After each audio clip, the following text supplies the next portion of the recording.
Hi! Let's go over how to disassemble the Q3279 series of monitors from AOC.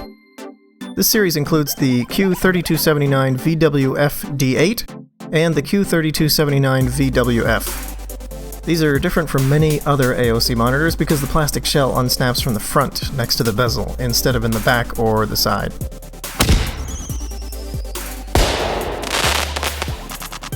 First, there are 3 screws along the bottom edge of the monitor which have to be removed. Here, here, and here. Then there are 2 screws in the back next to the HDMI port. Quick side note, if the back of your Q3279 monitor looks like this, you have the inverted version. It isn't very common, but I do have a supported mounting for it if you need. This is the upper left-hand corner of the monitor. On the right is the panel side. On the left is the case side. On the panel side, there's a gap that we need to open. I like to use rigid plastic objects like nylon guitar picks.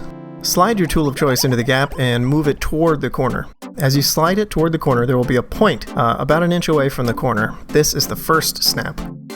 Push your tool into that point while pulling back on the plastic shell and you'll feel it snap off. There should be a pop.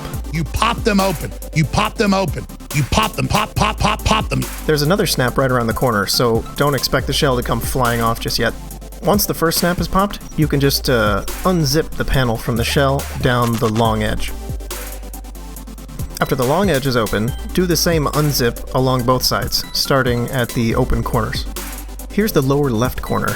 The lower corners open much like the upper corners, but are a bit less flexible and more difficult. Be careful once the shell is separated.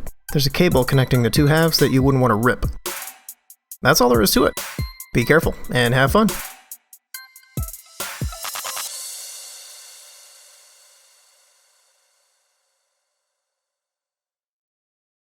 I can't even open this. Worked up a sweat there. I couldn't open it.